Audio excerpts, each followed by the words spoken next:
Dizia que, como templo do Espírito Santo que somos nós, é importante que Deus habite em nós, porque senão não tem importância nenhuma.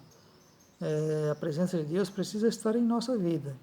E isso é o mínimo que o crente, ou aquele que confia no Senhor, que serve a Deus, né, que crê em Jesus Cristo, deve ser. Precisa resplandecer essa luz de Cristo para o mundo. E a presença de Deus em nossa vida tem que ser vista pelos outros. Não precisamos estar falando para ninguém que somos servos de Deus, não precisamos estar falando para ninguém que somos crentes, que temos Cristo. Não, isso tem que ser patente às pessoas quando nos olham, quando nos veem, quando conversam conosco. É isso que é importante.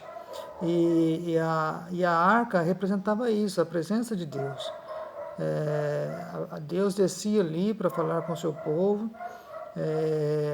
era o local onde Deus se apresentava para Israel, e o local onde Deus fala conosco hoje, é claro que além de falar ao nosso coração, também é no templo onde nós vamos, onde nós nos reunimos. É bem verdade que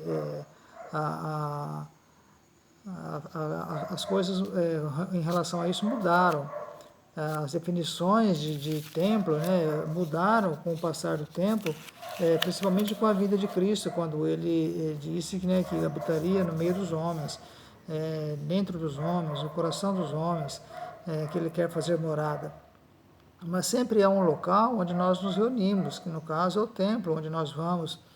E ali também a presença de Deus precisa estar presente, né? Precisa estar ali.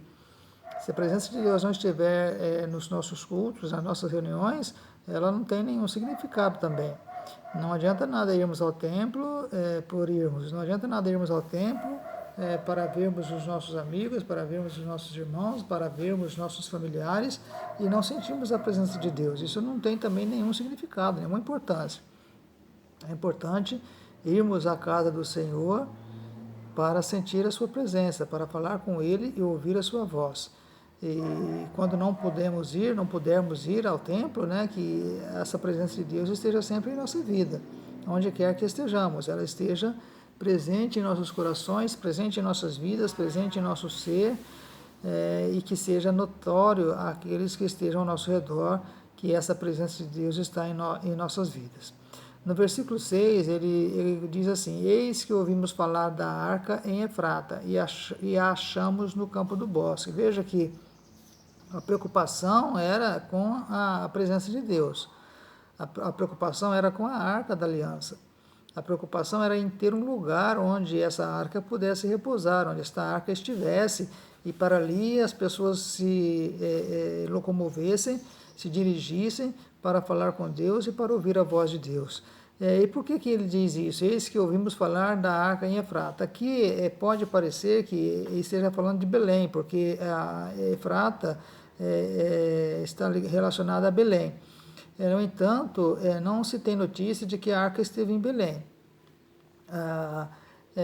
No entanto, os estudiosos dizem que existe um distrito lá em Israel que tem um nome parecido com Efrata, que é na tribo de Efraim, onde o pai de Samuel, Eucana, vivia. E depois a arca foi levada para Siló, no tempo de Samuel, onde Samuel vivia, e talvez essa passagem esteja se referindo a esse local, né, que era em Siló, onde a arca estava no tempo de Samuel. Depois que a arca foi tirada dos israelitas pelos filisteus naquela guerra, quando ainda Eli era o sacerdote, que os seus filhos eram também sacerdotes, e levaram a arca de Deus para o arraial, né, porque a presença de eles tinham que a arca era a presença de Deus, e quando a arca foi levada ao arraial para a guerra contra os filisteus, a Bíblia diz que houve uma alegria muito grande no arraial de Israel, porque a arca da aliança estava no meio deles, e o exército dos filisteus se estremeceu, porque eles disseram, né, que Deus, o Deus do judeu, né, dos hebreus, está, né, no arraial. Quem poderá parar diante desse Deus? mas aí os filisteus se esforçaram, né, como o sumo sacerdote Eli e seus filhos estavam fora da presença de Deus, não estavam mais obedecendo à voz de Deus, principalmente seus filhos, né, os filhos de Eli, que estavam fazendo coisas que não convinham dentro do templo, se prostituindo com as mulheres dentro do templo, pegando a carne que era consagrada a Deus e tomava a força das pessoas que ofereceram o sacrifício, não deixava queimar a gordura, que era preciso queimar a gordura antes deles comerem, e eles não deixavam, eles pegavam a carne crua, queriam a carne crua para comerem, para assarem e comerem, e tudo isso foi abominável aos olhos de Deus. E Deus então disse através do profeta que iria destruir a casa de Eli. E nessa guerra entre os filisteus, quando a arca foi levada para o arraial, para o campo de batalha, os filisteus ganharam a guerra e ainda tomaram a arca e levaram para o seu território, para o seu país. Só que aí eles tiveram um grande sofrimento, porque Deus os castigou por terem tomado a arca, porque eles, como pagãos, né, não criam em Deus, no Deus único e verdadeiro, eles serviam a outros deuses, aos ídolos, e a presença de Deus não poderia estar naquele arraial dos filisteus, ou na terra dos filisteus. Então Deus os castigou, e eles então devolveram a arca para Israel. E a arca foi parar na casa, não de Obed-edom, mas foi em outro local que a arca foi enviada. Deixa eu só ver se eu encontro aqui para falar rapidamente para vocês. Quando a arca foi tomada e levada para a casa de outra pessoa, antes de ir para a casa de Obed-edom. Na casa de Obed-edom, ela prosperou. Por quê? Porque Deus prosperou a vida de Obed-edom, porque ele cuidou da arca. A outra casa para a qual ela foi levada, a pessoa não deu muita importância. Foi para Bet-Semes, a arca chega em Bet-Semes, que era território de Israel. E aí ficou nesse território de Bet-Semes, na casa de um sacerdote, né, o carro veio ao campo de Josué, o Bet-Semita, e parou ali, e ali estava uma grande pedra, e fenderam a madeira do carro e ofereceram as vacas ao Senhor em holocausto. E os levitas desceram a arca do Senhor, como também o cofre que estava junto a ela, e que estavam as obras de ouro, e puseram-nos sobre aquela grande pedra, e os homens de Bet-Semes ofereceram holocaustos e sacrifícios, e sacrificaram sacrifícios ao Senhor no mesmo dia. E vendo aquilo, os 5 príncipes, né, dos filisteus voltaram para Ecrón, porque eles disseram, se as vacas subirem pelo caminho de Bet-Semes, sem se desviarem, então isso é a prova de que foi o Deus de Israel que nos castigou. E foi o que aconteceu. E aí então a arca ficou lá por um período de 20 anos mais ou menos, na casa de... Então no versículo 21 do capítulo 6 de 1 Samuel diz assim: enviaram, pois, mensageiros aos habitantes de Kiriat Jearim, dizendo: os filisteus remeteram a arca do Senhor, descei, pois, e fazei-a subir para vós. E aí eles consagraram Eleazar, seu filho, né, o filho de Abinadab. Ela foi levada à casa de Abinadab, e consagraram o filho de Abinadab, chamado Eliezer, para fazer a guarda da arca do Senhor. E lá ela ficou por um período de mais ou menos 20 anos.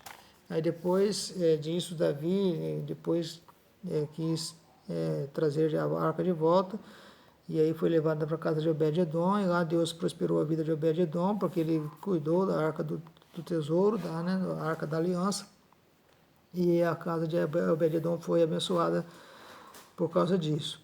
Então ele fala aqui de Efrata, né? Eu disse tudo isso para falar de Efrata, né? Que essa Efrata não era Belém, mas era território onde morava o pai de Samuel.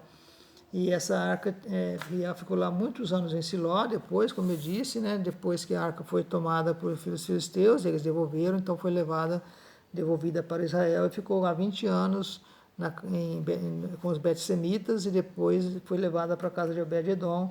E depois que Deus prosperou a vida de Obed-edom, então Davi resolveu trazer a arca para a sua cidade, que era Sião. E aí ele fez todo um preparativo para que isso acontecesse. Na primeira tentativa que ele fez, não deu certo, porque eles não cumpriram as ordenanças de Deus. E quais eram as ordenanças de Deus? Que a arca tinha que ser conduzida pelos levitas, né? Eles tinham que carregar ela nos ombros. E Davi fez aparelhar um carro de boi para pôr a arca, e isso não era a ordenança de Deus. E a arca, então, nessa primeira tentativa, Deus feriu um homem, porque ele tocou na arca e não podia tocar na arca, só os levitas podiam fazer isso.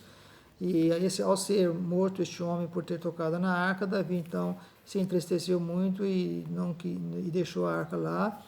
Mas depois que ele, né, se consagrou, fez com que os levitas se consagrassem, e aí então ele ordenou que os levitas fossem lá buscar a arca e levar para a cidade de Sião, que era a sua cidade.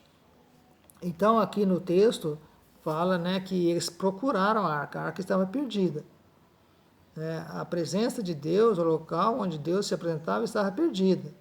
Ou seja, o que isso significa? É que Israel estava sem a presença de Deus. E Israel ficou muito tempo sem a presença de Deus. Embora Davi fosse um servo de Deus, um homem de Deus, que buscava Deus, que, né, estava em constante contato com Deus, em comunhão com Deus, mas o Israel mesmo em si, ele não estava muito preocupado. Mas Davi estava, e a gente vê isso pelo texto escrito aqui, né? A preocupação de Davi com a arca de Deus, com a presença de Deus. E essa deve ser a nossa preocupação também, que a presença de Deus seja contínua em nossa vida. Que Deus nunca se afaste de nós. Aliás, Deus nunca vai se afastar de nós. É sempre nós que nos afastamos de Deus. Deus está sempre aberto, sempre pronto para nos recebermos. E Deus sempre esteve assim com Israel. Deus nunca se afastou de Israel, sempre foi Israel que se afastou de Deus. E isso acontece nos dias de hoje. Não é Deus que se afasta de nós, somos nós que nos afastamos de Deus. E Davi tinha essa preocupação em ter de volta a presença de Deus para o povo, para a sua nação, para Israel. Ele era um rei que reinava sobre as 12 tribos, e ele queria que esse reino fosse um reino que adorasse verdadeiramente ao Deus único e verdadeiro, ao Deus de seus pais. E ele sabia que esse Deus se manifestava na Arca da Aliança, na Arca do Concerto, entre os querubins. E ele então empreendeu essa busca pela arca, procurar essa arca. E aqui no versículo 6 diz que ouvimos falar da arca em Efrata, que não é Belém, como eu já disse, e a achamos no campo do bosque. Ela estava escondida no meio das árvores, no meio do matagal, talvez cheia de arbustos, desprezada, mas eles acharam. E quando eles acharam, eles ficaram felizes, se alegraram, festejaram, comemoraram, ofereceram sacrifícios a Deus. E aí no versículo 7, eles falam assim: entraremos nos seus tabernáculos, prostrar-nos-emos ante o escabelo de seus pés. Ou seja, eles acharam a arca e agora eles sabiam que eles poderiam entrar na presença de Deus. Entraremos nos seus tabernáculos, porque ali era o local onde Deus se apresentava. Prostrar-nos-emos ante o escabelo de seus pés. O que é o escabelo dos pés de Deus? É a terra. A Bíblia diz que a terra é o escabelo dos pés de Deus, ou seja, onde Deus pisa, né? Onde Deus descansa os seus pés. E eles então iam se prostrar diante de Deus, diante dos pés de Deus, né, em terra, porque eles estavam felizes por terem encontrado a Arca da Aliança.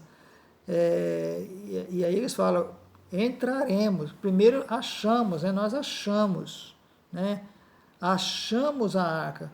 Depois de tê-la achado, nós vamos entrar nos seus tabernáculos, vamos entrar na sua presença. Depois de termos entrado na sua presença, veja os degraus que eles vão subindo, né? Embora aqui parece que seja uma descida, né? Quando se fala de se prostrar, mas quando nós nos prostramos diante de Deus, nós subimos. Então, subiu mais um degrau, achamos, entramos e nos prostramos. Vamos nos prostrar diante de Ti, porque achamos a Tua presença, encontramos o Senhor. E todos nós, quando encontramos o Senhor, nós devemos nos prostrar diante dEle, devemos adorá-lo, devemos reverenciá-lo, devemos colocar a nossa vida diante do seu altar, diante da sua presença, e oferecermos a Ele os sacrifícios que Ele quer que nós ofereçamos todos os dias para a honra e glória do seu santo e bendito nome. Então, é interessante que nós tenhamos em mente a importância da presença de Deus, não só da arca do concerto, como era importante para Israel, mas a presença do próprio Deus em nossa vida, em nosso coração. E que nosso coração seja um altar contínuo de sacrifício, onde nós nos prostremos diariamente para a adoração a esse Deus único e verdadeiro, a esse Deus fiel, a esse Deus vivo e poderoso que tem cuidado de nós. Essa deve ser o nosso desejo, esse deve ser o nosso desejo, essa deve ser a nossa intenção diária de adorarmos e bendizermos o nome desse Deus que é maravilhoso, que é poderoso, que é fiel em suas promessas.